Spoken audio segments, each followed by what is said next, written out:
Okay, thank you for another debrief, Neil.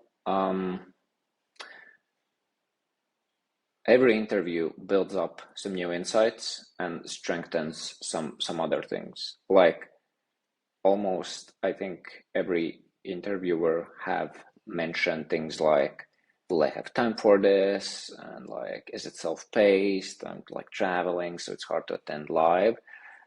And yeah, it's just another reminder to make sure I put those things on the landing page, how it is, and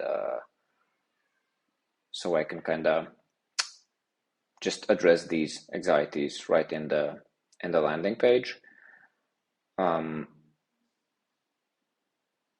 I feel another interesting insight was that how my illustrations in general are simple, and that it's not only about saying that you don't need to be a designer to do this stuff, but that I produce these simple visuals, often with like few lines and some box here and there, and that people see that and they think, okay, I can do that. That feels doable.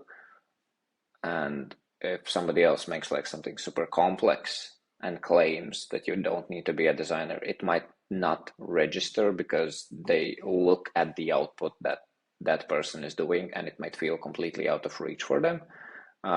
So this is just like an interesting statement that I have never thought about, but which is really useful and helpful.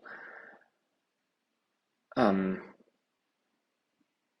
yeah, I guess like a big theme which I get is that there's a lot of these things which I put on the landing page and I explain and claim, and I kind of came up with them, but now after interview, some things just keep coming up, which gives me like a very solid, hey, honest, there is this solid data that this is a thing.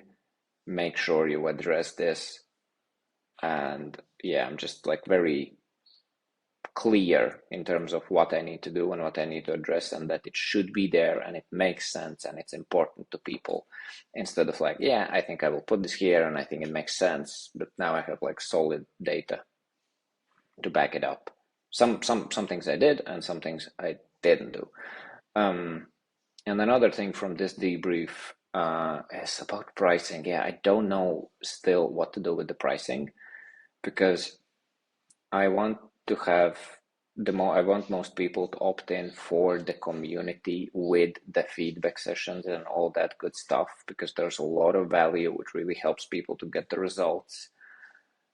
But I don't want to price it cheaply. I want to, like, depends. For some people that is cheap, for some not, but I want to price it at like 295, something around that. I don't really want to go cheaper, apart of when there are some sort of discounts. Then I want to have a super expensive plan, which would be like 2,250, which would be a bit more advanced than what I currently have with like 3 hours of coaching. It would be like I'm in your Slack or WhatsApp for a whole year. I think that could be like a super expensive plan for those who want it. And I don't want that tons of people take it because it will be more time for me, but I think it would be a good price anchoring as well. But about the cheap plan, I feel like I want people, everybody who could opt in for community course and community for 295, I want them to do that. But I'm afraid if I will have a cheaper option like $89 or something like that for just the course content without community and like my support, I feel a lot of people who could have bought the middle plan would then buy the cheap plan, which I don't want to be the case. But at the same time, I think I'm missing like and losing a lot of customers who can't afford the middle plan and they would opt in for that plan. So it's like that's an interesting thing I would love to address. And I don't know even if there is a way how to how to make it happen. Like I can have only those two plans, and then down below, like if you can't afford it, like check out this option. That would be silly and stupid.